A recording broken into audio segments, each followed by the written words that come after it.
സംസ്ഥാനത്ത് ഡ്രൈവിംഗ് ലൈസൻസും RCയും അഥവാ രജിസ്ട്രേഷൻ സർട്ടിഫിക്കറ്റ് ലഭിക്കാൻ കാത്തിരിക്കുന്നവരുടെ എണ്ണം 7.5 ലക്ഷം കടന്നു.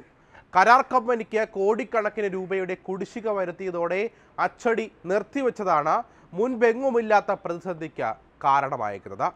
ഡ്രൈവിംഗ് ലൈസൻസും RCയും അച്ചടിക്കാൻ കരാറെടുത്ത സ്ഥാപനത്തിന് 8 കോടിയോളം രൂപ സർക്കാർ കുടിശ്ശിക വരുത്തിയതോടെയാണ് കരാറെടുത്ത സ്ഥാപനം അച്ചടി നിർത്തിവെച്ചത്.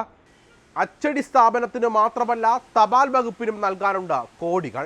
രേഖകൾ വാഹന ഉടമകൾക്ക് അയച്ചു നൽകിയ ഇനത്തിൽ 3 കോടിയോളം രൂപയാണ് തപാൽ വകുപ്പിനും കുടിശ്ശികയുള്ളത്. കഴിഞ്ഞ നവംബർ 16-നാണ് ഡ്രൈവിംഗ് ലൈസൻസിന്റെ അച്ചടി പൂർണ്ണമായും നിർത്തിയത്. പിന്നാലെ 23-ന് RC ബുക്ക് അച്ചടിയും നിർത്തിവെച്ചു. RC, ലൈസൻസ് എന്നിവയ്ക്ക് അപേക്ഷകരിൽ നിന്നും 245 രൂപ മുൻകൂറായി സർക്കാർ ഈടാക്കുന്നുണ്ട്. എന്നിട്ടും കരാർ സ്ഥാപനത്തിന് കോടികളുടെ കുടിശ്ശിക വരുത്തിയാണ് പ്രതിസന്ധിക്ക് കാരണമായത്. RC കിട്ടാത്തതിനാൽ ടെസ്റ്റ് നടത്തൽ, പെർമിറ്റ് എടുക്കൽ, വാഹന കൈമാറ്റം എന്നിവയും മുടങ്ങി.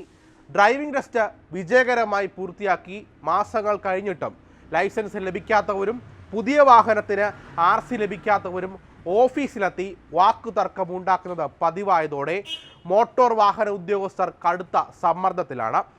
RC കിട്ടാത്തതിനാൽ മറ്റു സംസ്ഥാനങ്ങളിലേക്ക് പോകേണ്ട ലോറി, ബസ് തുടങ്ങിയവയുടെ യാത്രയും പ്രതിസന്ധിയിലായി.